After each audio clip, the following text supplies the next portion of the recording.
Welcome to the Pacho Perspective, a place where I share my perspective on everything in the space between life and death. I'm your host, Pacho. Well, my Pachos, Chachos, today we are going to dissect Daily Wire's newest show, sponsored by Jordan Peterson, starring Jonathan Pageau, who is another, what I deem as a fantastic Canadian philosopher.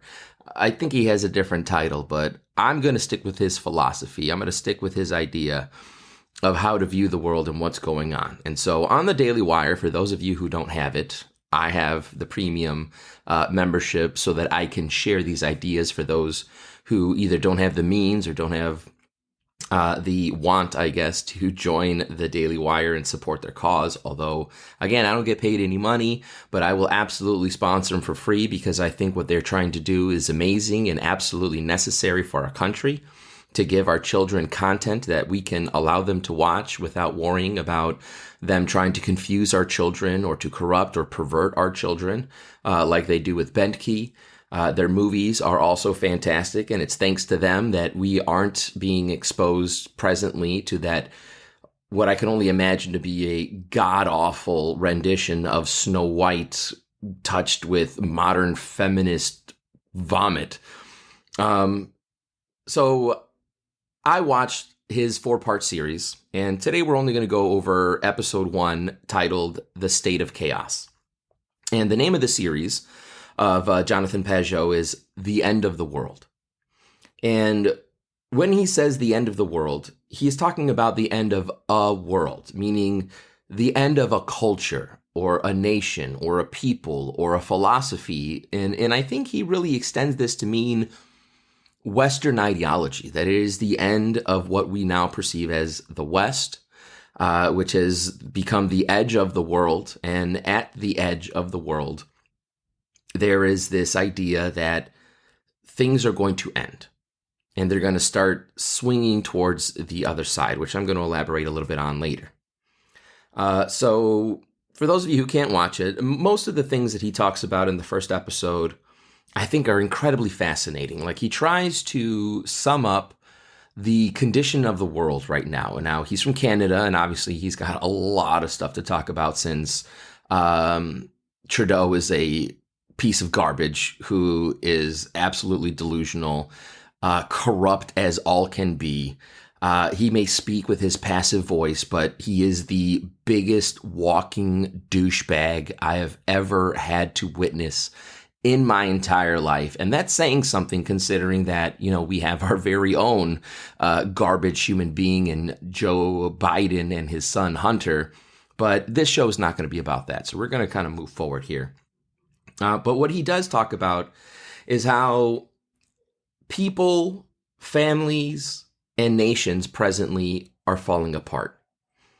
And the reason they're falling apart is because I think we feel that there is an end coming, right? Before, just a few generations ago, family was incredibly important. Parents had the ideology that I will sacrifice my desires and my needs for the benefit of my children, where that ideology has obviously died. You know, we are now living in a time where we are convincing little girls that they should literally sacrifice their children. And some sicko satanic people are putting them on altars and sacrificing them literally for ourselves. You know, and I can only imagine, I mean, this is like got to be the last thing that our Lord and Savior wants for our society. You know, one, I don't think he would be proud that you murdered an infant child in your womb. And secondly, I think it would sadden him, and in a deep way, that you would commit such an atrocity as murdering and sacrificing your child for your own selfish needs and desires. Right? And so when we are doing things like that, when we are allowing abortion, we are essentially praising Satan. I mean, it is a satanic, demonic ritual that instead of saving yourself, or rather, instead of saving your children and sacrificing yourself, it is quite the opposite, where we are now sacrificing our family and our future for our selfish desires so that we can go to Vegas with the girls on girl weekend, or so that we can do more drugs, or so we can drink, or so we can, do all these materialistic things that society has convinced us we need to do in order to be considered cool, as if there's anything like a cool person or a cool crowd in society. But he noticed, like we have noticed, my Pachos Chachos, that the nation is falling apart. And we have now an obsession with the strange, right? We have an obsession with monsters. We have an obsession with demons. We have an obsession with carnival-like people, which I'll get into in a little bit later. But he begins then the episode talking about the border, and the problem that we have now at the border. And there's two sides to this coin, which one of the sides I really hadn't even considered, so I'm going to share that with you. But he says, by the edge of the world, we're talking about borders, like the border of our country, like the southern border that Joe Biden is completely desecrating. And all of these illegal immigrants are flooding into our country, invading our country. So that means that there's going to be an end or a death of our identity, right? What does it mean to be an American?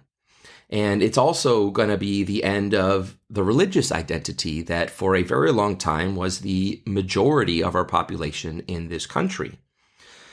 You look at families falling apart because of new ideologies that are being presented and the older generations not accepting them. And because of that, there is a lot of resentment and disdain from the newer generations.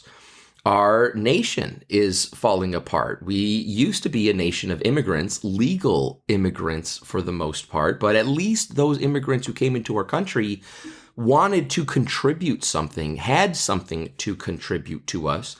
They tend to be the more financially stable people coming from their country, that they are able to afford the ticket, the document process, the ability to move out of their country via a plane or what have you to get here.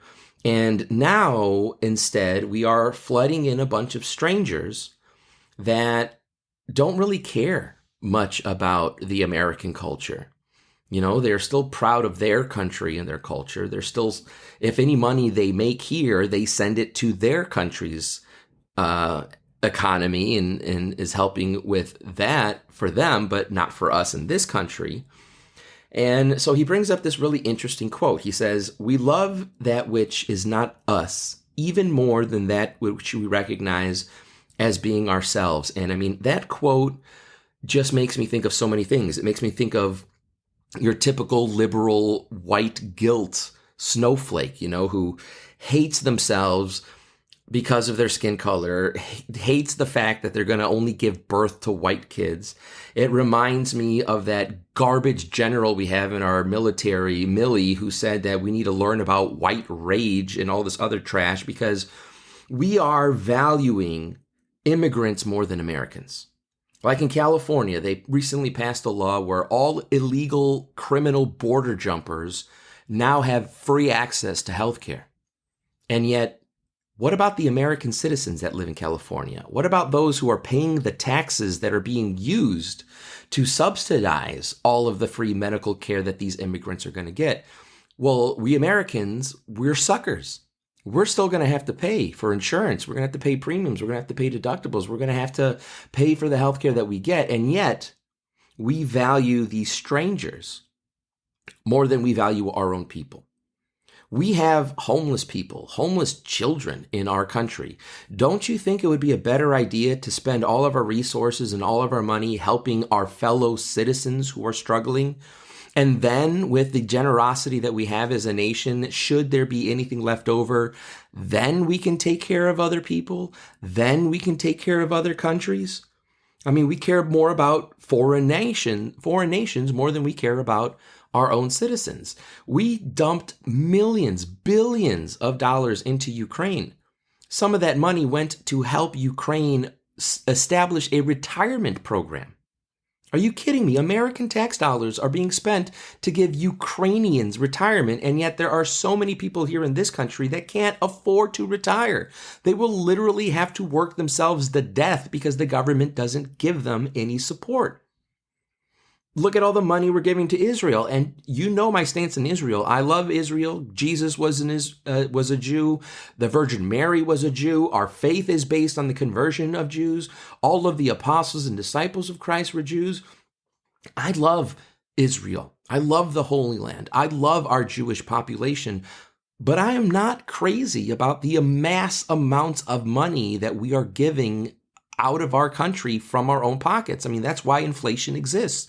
We are printing so much money to help other people that we are devaluing the money here at home, which is hurting our own people. I mean, the irony that we are paying to help others. Ukraine is building a wall with the money that we gave them to separate them from Russia. So Ukraine deserves a wall, but our country, the United States, doesn't deserve to have a wall.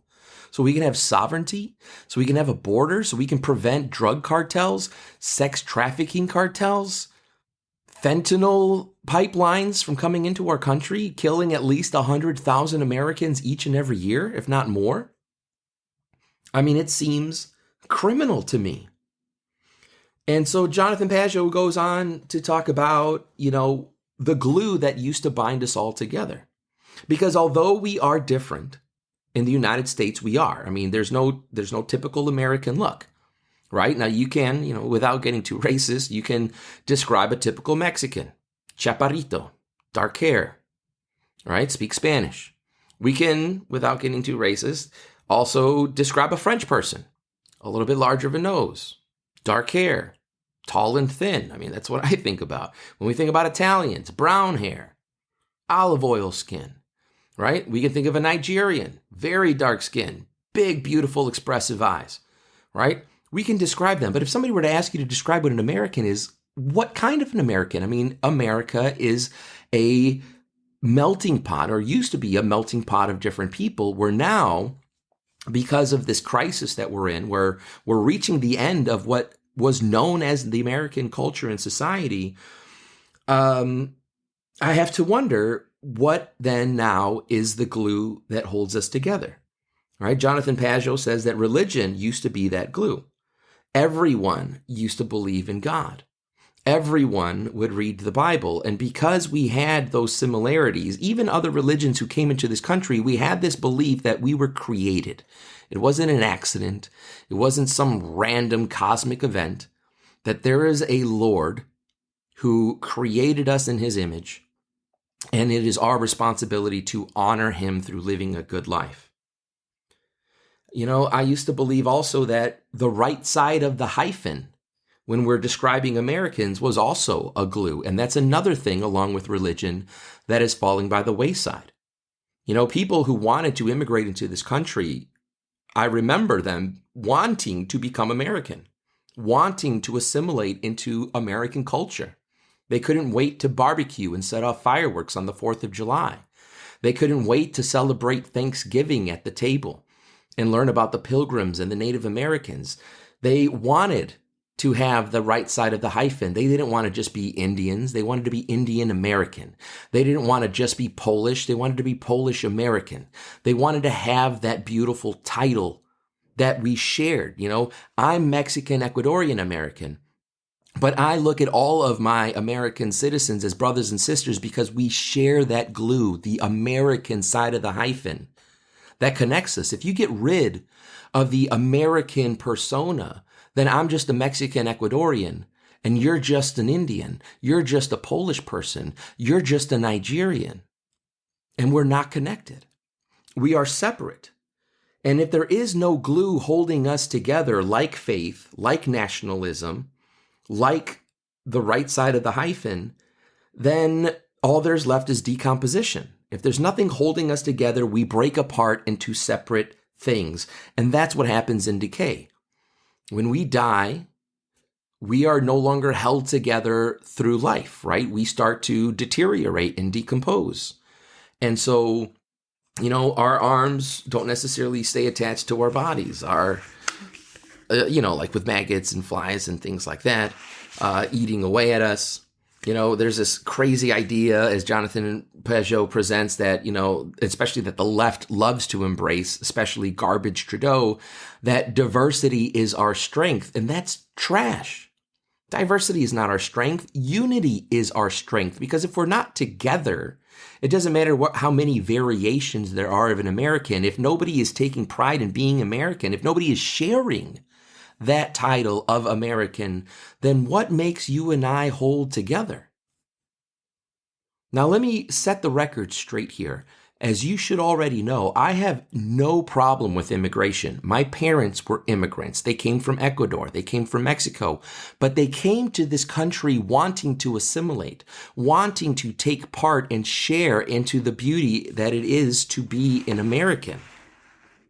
And when we allow strangers into our land who do not come in through the front door, but who illegally jump the border because Joe Biden is a feckless houseplant who is as useless as an anus on your upper lip, then it causes confusion. It causes discord. Because if you're not taking pride in what I take pride in, then we don't share the same pride. And so we become disjointed. And what happens to a culture or a nation when it doesn't have unity? It will tear down. And so that is where the death is. That is where the end of the world is. What we know as America, if we keep immigrating these people, these strangers, right? Because they are unknown. We don't know who they are. We're not checking their documents. We're not making sure there's no, criminal backgrounds. We're not making sure that they aren't rapists who are being kicked out of their country, that they're pedophiles who are trying to get here. Right? We don't know if they want to contribute to our country. And if they did, you would think they would want to come through the front door, right? You come into my house through the front door, chances of you getting shot aren't going to really go high. But if you come in through my window, you best believe you're going to be met with some brass, son. Right? And so I don't like illegal immigration. I love immigrants that come into this country because, again, most people in the world want what the American dream is. They want to be in the land of opportunity, and they have something to contribute. They have skills, they have talents, they have intelligence, they have hard-working hands, they have a good work culture that they want to come here and they want to contribute and they want to build our country up. What I am not crazy about is a bunch of people who don't care to learn the language, don't care to learn the history. All they want to do is tear it down. They have more pride in their own home country, which kicked them out, or at the very least have not provided for them to the degree that they feel that they need to come into our country. I don't like having those kinds of people in my country. Because just like any stranger who breaks in through your house through the window, what are you going to do? Right? How am I supposed to know that you are here for good? Like I do with my neighbors, I have this one house across the street from my home. And in the last 10 years that I've lived here, I've had 3 neighbors. And it's pretty difficult because I don't know then who this person is who's living across the street from my 3 children. And so what I like to do is when I'm outside, if I see them outside, I'm going to talk to them, right? At first, you were a stranger. I don't know you. I don't know anything about you. I don't know if you were good or negative influence on my children or even myself in my life. But then we have interaction, right? And then because I know you now, right? Like the legal immigrants who supply all of the forms and documents so that we know they've got clean backgrounds. We know that they aren't going to be leeches off of our welfare system, that they're actually going to come here to contribute, and thus our nation is going to benefit from it, right? I don't know that. But as soon as I do know that, or I can at least tell that you're going to be not something that's going to be negative, then I'm going to invite you through the door. And even there, maybe it's just a 5-minute conversation. We're standing at the door and then, you go back to your home. But the next time I see you, because of the familiarity, I'm going to invite you into my home and I'm going to tell you to sit down. And you're going to have a seat on my couch and I'm going to sit next to you and we're going to converse and we're going to share and we're going to have more things in common. We're going to recognize that we have more things in common. And then, because you've now become a friend, I might invite you to my table. And so you're not only in my home, now I'm going to cook for you. I'm going to feed you. I'm going to bring you and give you substance. And because you take it with a gracious heart, like those who want to come in here legally would do if they were given the chance to come here. But now, they're going to have to wait for a very long time. We've got 7 million illegal criminal border jumpers in our country ever since Joe Biden took office. That makes things a lot more difficult. I don't know anything about you. How do I know you're not going to come here and steal something? Like with us being friends, with us getting to know you, when you not being a stranger, I would even let you marry my daughter.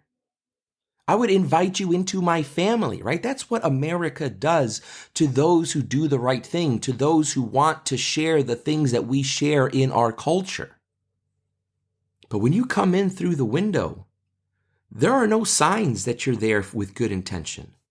If anything, I have to interpret it as an invasion, as you breaking and entering into my home. Thus, that is a danger to my family. And don't be surprised then when thousands upon thousands, if not millions of people here in the United States are not excited that you have come here in ways that our law forbids. Now, the other side of that coin, which I did say I would address, is that too much isolation is not a good thing. It prevents growth. It prevents, or at least it doesn't allow our children to understand the world, to participate in the world, and it creates prisoners to fear. If we did build a wall and we stopped letting people in, I don't think that would be beneficial for us either. Although at this moment, I think we've got so many people, I think before we let anybody else in, we should probably try to figure out who did get in and what are their intentions. And if they are not good intentions, like Movsum Samadov, the guy who has gone viral over the last couple of days telling a journalist, "Soon you will know who I am, believe me, you will see."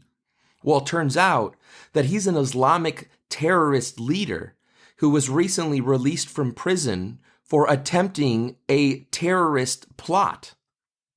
And now he has come through our southern border unchecked, unidentified. We have no idea what state he went to and is residing in now. We have no idea what city he is living in. I mean, we know nothing about him. He could commit acts of terror and we don't even know where he is. That is my problem with illegal immigration. If I commit a crime, rightfully so, the police will come to my home because they know that I'm here, they know where I live, and they can arrest me. And I'm fine with that because they can do the same thing with other criminals who are out there. We know who you are. We know where you live. When you commit a crime, we will put you in prison or we will deport you back to your country, but we will take care of it and not allow you to continue to feed fear into American society. But if we don't even know you're here and you commit a crime, how would we even know that it was you? We certainly wouldn't know where to go to pick you up and put you into prison. And if you can get away with one crime, do you honestly believe that a person committing the crime is only going to do one? Or do you think because they were able to do it with impunity, they will do it again and again and again? Like these illegal border jumping criminals who have raped underage girls. And who, if we did a little bit of research at the border before just flooding him into our country, we would have learned that he was a serial criminal rapist in his own country. How many innocent Americans have to pay the price for bad policy? Are you seriously going to ignore everything that's happening in our southern border just so you could reserve the right to murder and butcher your own child? Is abortion really that important? And unfortunately, I know there's a lot of liberal progressives out there who are nodding their head and saying yes, because we have come so far from where we have come from. Back in the day, our grandparents, our great-grandparents would have gotten in front of bears, in front of bullets to protect us because they understood my life means nothing. My purpose was to bring you into this world, to raise you and protect you and to guide you. And one day I will die and the world will keep spinning. So it's not about me. It's about what I can teach you. And then you have the same onus and responsibility to have children, teach them, and so on and so forth forever and on. But we have these strangers in our home. And it scares me.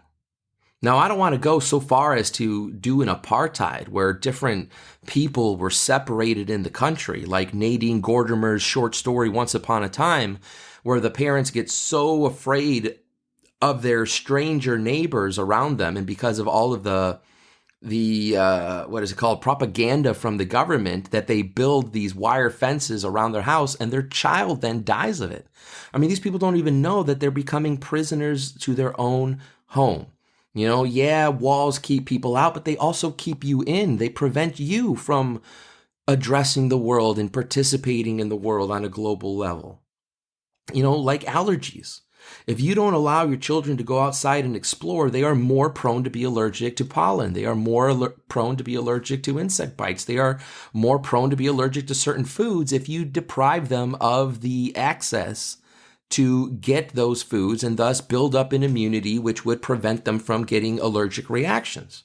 You know, our children need exposure to the world. I'm not trying to say that we should put our walls up and then that's it, never let anybody in, never let anybody out. But if we're going to let people in, at the very least, we should know who is here. Let's not be strangers. Introduce yourself. We used to do interviews. We're not doing interviews with these people. We literally have no idea what they're doing. And the majority of these illegal criminal border jumpers are single military-aged men.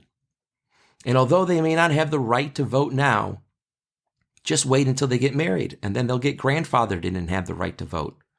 And over 60% of these illegal border jumping criminals are going to go on welfare. They're not here to be American. They're not here to taste of the American dream and the opportunities that we offer them. They are here to collect our tax dollars in our welfare system, which is as I've mentioned before, the largest part of our debt. I'm sorry, you're not going to like it, but we need to get rid of our welfare state. We are making too many people, able-bodied people, dependent upon the government, and that was never what the government was meant for. The government is here to protect us and to take care of us, to build our roads, to enforce our sovereignty. It was never to tell us how to act, what we could say, what we could do, how far of distance we need to stand from each other, like 6 feet. You remember that crap? You remember the garbage of them forcing vaccinations on us, and then we found out that those who were vaccinated are actually more prone to get sick, and not only sick, but long COVID sick, as opposed to those who had natural immunity, rarely ever get sick, and certainly don't get other sicknesses as easily as those who were injected with the mRNA vaccine. This world, as Jonathan Pageau would say, has become a carnival. We have all the freaks out there.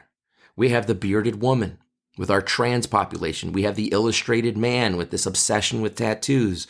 People are dressing as beasts, like furries, like the guy who made himself a lizard, even to the effect where he modified his tongue to look like a serpent. Or the guy who spent over $30,000 to convert himself into a collie dog. Or all the women who are pumping their lips with their butt fat, or breast implants, or butt implants, or removing their ribs to make them look skinnier, or to give them a more of a classic time capsule look. I mean, things are nuts. I mean, people would pay to see these freaks at a carnival, and now the clowns are becoming the king. And unlike other carnivals, which eventually end, pack up, and go to another city, similar to a carnival would be New Year's. The Jews have a holiday called Purim. We have a holiday here inspired by the French called Mardi Gras, which all represents the death of something. You dress up as beasts for a day, you drink until you can't remember who you are, but when you wake up the next day, you are born anew. Like in New Year's, when we set resolutions, we are essentially saying the old me is dead. The old me who didn't work out, the old me who smoked cigarettes, the old me who had too much promiscuous sex, the old me who didn't read enough is going to die, and at the beginning of the year, this rebirth is going to happen, and now I'm going to be a guy who gets in better shape, a guy who doesn't eat as much, a guy who quits cigarettes, a guy who isn't philandering all over the place, right, etc., etc. And so with this death of the world, or with the end of the world, or with the death of a nation or a culture, there is hope. There's a symbol of a new beginning. Just like with Mardi Gras, when it ends, it represents all of your sins and everything are washed off of you. You are now a new person. Same thing with Purim, where you're supposed to drink so much that you become dizzy and then you pass out. And when you wake up, you are now a new person. But now we live in an upside down world where everything is spitting out of control. And so Jonathan Pageau then ends episode 1 with a wheel analogy, where he reminds us that at the beginning of time, we were close together, right? At the initiation of our nation, before this huge influx of different immigrants, we were all held together by our national identity. We were held together by religion. And so we were all at the center of this wheel. But as we have families, the wheel begins to spoke out, right? Because eventually your son is going to get older and he's going to start his family. Your daughter is going to start her family. And so they're going to start drifting away from the center. And so then we become separate. And as the wheel spins, the spokes forget that there was at one time a center. And it reminds me of the family dynamic right now. Our kids are being raised in a time where they don't even remember that family was between a man and a woman.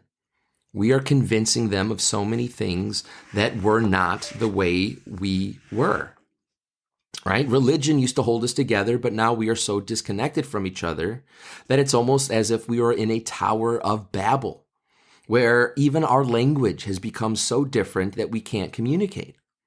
When we were younger, 2 + 2 = 4, but today, 2 + 2 can equal 5. Like back in the day, a man with a penis was a man. A woman with a vagina was a woman. But today, a man can become a woman, and a woman can become a man. 2 + 2 now equals 5. If we can't even agree upon the most fundamental basics of grammar, which language, remember, was for everyone, not for a bunch of narcissistic, selfish, attention-grabbing douchebags, but for actual communication between all types of people, even with those selfish, narcissistic douchebags, that's what happens. We can't even debate. We can't even argue when our premises are so different. When we know that abortion is murder and yet the other side calls it reproductive health care, like what are you talking about? The reproduction already happened. How is their health when one person dies? And they are not the same person. Their DNA says quite the opposite. A child has a different DNA than its mother. And it is a child. It is not a clump of cells. It is not a stapler that only because of the magical vagina does it turn into a human being. It will always be a human being. You were never a stapler. You were never an armoire in your mother's womb. You were a child, and your mother treated you as a child. Even so much to the effect back in the day that people didn't smoke. My wife didn't eat sushi because raw food could have had mercury, which could have affected the baby, although I think that's been dispelled. Deli meats and everything also because of Lyme mistra or something like that. I mean, my wife stopped doing everything because she didn't want anything bad to happen to the baby. But today, we are literally sacrificing our children instead of taking care of them. We are referring to babies as clumps of cell, or such a cold term like fetus, as if it's not going to eventually grow into a human being. This reminds me of the yin and yang that Jordan Peterson talked about and that the Taoists created, where you have chaos represented by the black part of the yin and yang and order, which is represented by the white. And in chaos, like we are right now, there is that, in the dark section of the yin yang, there is that white dot, which kind of shows what Jonathan Pageau really talks about. I mean, he's so much more articulate than me. If you really could afford it, I really suggest you join the Daily Wire Premium, because, I'm just giving you a surface interpretation of the things that he said. But I mean, he is way more articulate than I am. His analogies, I believe, are a lot stronger. So, a lot of this is my idea, but that I'm piggybacking off of him, but really it's something that you should check out. But this is something that I kind of thought about while I was, listening to it today, as he talks about how, when you are conservative, by becoming more conservative, like you invite then the rebellion, right? When you try to establish order, you are naturally calling upon chaos. And if you have nothing but chaos, chaos naturally evokes order. Because take a look at what happened after the 1940s, right? In the 1940s, we had these Germans. They were supposed to be so smart and intellectual. They considered themselves atheists, right, away from God, because who needs God when man is so strong? And so things were chaotic. It had to be. I mean, how else could you describe genocide and the Holocaust? How else could you describe murdering homosexuals and gypsies and 2/3 of the Jewish population on the globe other than chaos? And yet, even in that chaos, there was order. They were cold and calculated. And so eventually, after World War II, there was a call to get back to religion because we saw what too much atheism and intellectualism could do. But then we got to a point like in the 50s and 60s where things became really prude and conservative. But when things become too conservative, it evokes naturally rebellion. There's always going to be somebody that says, no, this is too restraining. This is too much authoritative power. I want to be free.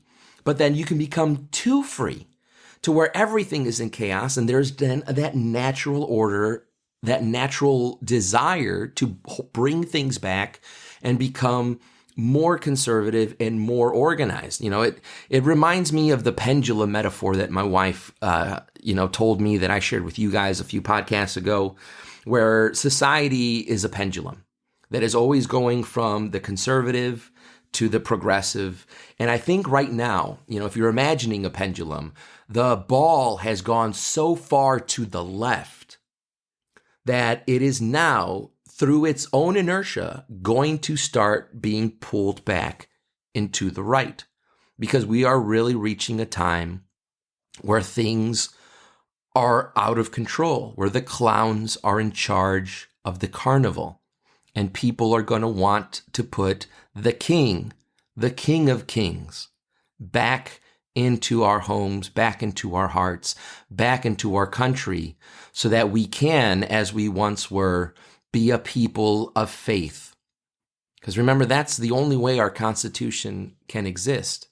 It is only with faithful, moral people can any of those words in the Constitution, any of those ideologies, any of those entitlements that we have of life, liberty, and pursuit of happiness can exist. It can only exist amongst a moral people. And I think we are straying so far into immorality that it just evokes a natural desire to pull things back in, which is probably why we're seeing a large renaissance. Sorry about that. I can't speak right now. A renaissance back into faith, where people are embracing The Chosen, the TV show that I started talking about early on in the podcast about Christ and his disciples. There's a yearning for hearing the stories of Nefarious, in the movie Nefarious, where it exposes how, demons are really trying to take over. I mean, if God is a real thing, Satan is a real thing. And like it said in The Usual Suspects, Kevin Spacey says the greatest trick the devil ever played was making the people believe that he didn't exist. And that's where we are right now. He is the one who is in control. This is his time. It's not ours. Amazon, for goodness sakes, has a show dedicated to the Antichrist, the spawn of Satan in hell. And they present Satan as the good guy. That he wasn't kicked out for being disgusting. He was kicked out because he wanted to be too free. Right? Again, we live in this society where everything is all about you. And as I have told you repeatedly, quoting the ancient one from Doctor Strange, it's not about you, stupid. When you die, the world will still go on. If it were about you, the world would cease to exist after you died. But that doesn't happen. It's about what you pass along, what you collect from your ancestors, and what you pass along to your children when you become the ancestor. And so, man, I connected so much with what Jonathan Pageau said.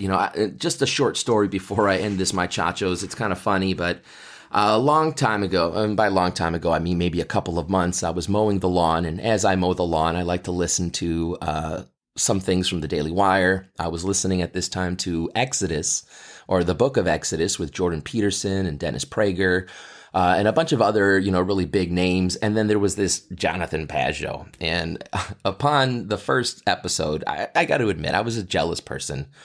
And I'm thinking, who is this scrub? Who is this dude? Like, he looks as old as me. He's got the same dad bod as I do. And I'm like, I deserve to be there. Although, as soon as he started presenting his ideas, I knew right away that, yeah, that's an obvious decision why he's there and I'm not. He's way more articulate than I am.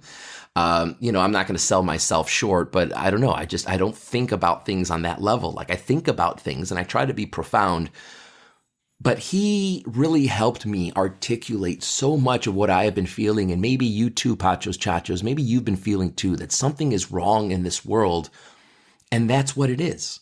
We are coming to a point where we are so far from the other side of the pendulum, the other side meaning God and unity, when we're all together. And now we're all the way on the other side that embraces individualism and selfishness and self-gratification, that it really blew me away. And so, as I've said before, I strongly recommend that you see The End of the World by Jonathan Pageau from the Daily Wire. It is definitely going to be worth your money. Maybe just check it out for a month and then binge that, binge Exodus, binge Genesis, binge all of their movies like Lady Ballers. That movie was funny. It's not the funniest movie that ever existed in the world, but it certainly is quite humorous. I love Run, Fight, Hide. That is an amazingly well-done movie about a school shooting in a high school. The girl who plays the heroine is phenomenal. I really like the one with Gianna, although I can't, Corelli, I can't remember the name of it, something about the Wild West or something, but Death on the Prairie or something like that. But they're great. And my all-time favorite is The Hyperions. If you haven't seen The Hyperions, check it out. It is so, so good. It's a wonderful family movie. You could absolutely watch it with any aged kid. They would all love it. It brings my freshmen to tears whenever I get a chance to show it to them, to kind of reward them for doing well. So that's it for me, Pachos, Chachos. I'm sorry it was a little bit long, but I hope you found it informative. I hope I was able to maybe dispel some confusion, some feelings of angst that you had, and I will continue on with interpreting the other 3 series for my next few podcasts. So again, for those of you who don't join the Daily Wire or can't afford to, you shouldn't be deprived of all of this wonderful philosophy and knowledge. I've already seen all 4 on my own, but I want to hear it a few more times so that I can really pull out and extract the main points, as I've done in this episode, and deliver it to you guys, because Pachos, Chachos for life. Love you guys. I hope you have a wonderful week. Thank you so much for giving me your time. As always, if you like the episode, please like it. Leave me a review, leave me a comment, leave something. I would love to hear from you guys, if at all possible. Go to my YouTube channel. Check me out there. It's not really a video, it's still the audio. I do have some videos there. I got a lot of poetry if you're interested in the kind of creative work that I've been doing. But, leave me a comment, say hi, say what's up, tell me what do you want me to talk about. I would love to talk about something that you specifically have requested. Nothing would make me happier. And plus, you'd be doing all my homework for me, so I don't have to think about what can I talk about today. I would love to talk about the things that you're interested in. So anyway, have a wonderful week. God bless as always. I'll talk to you then. Bye-bye.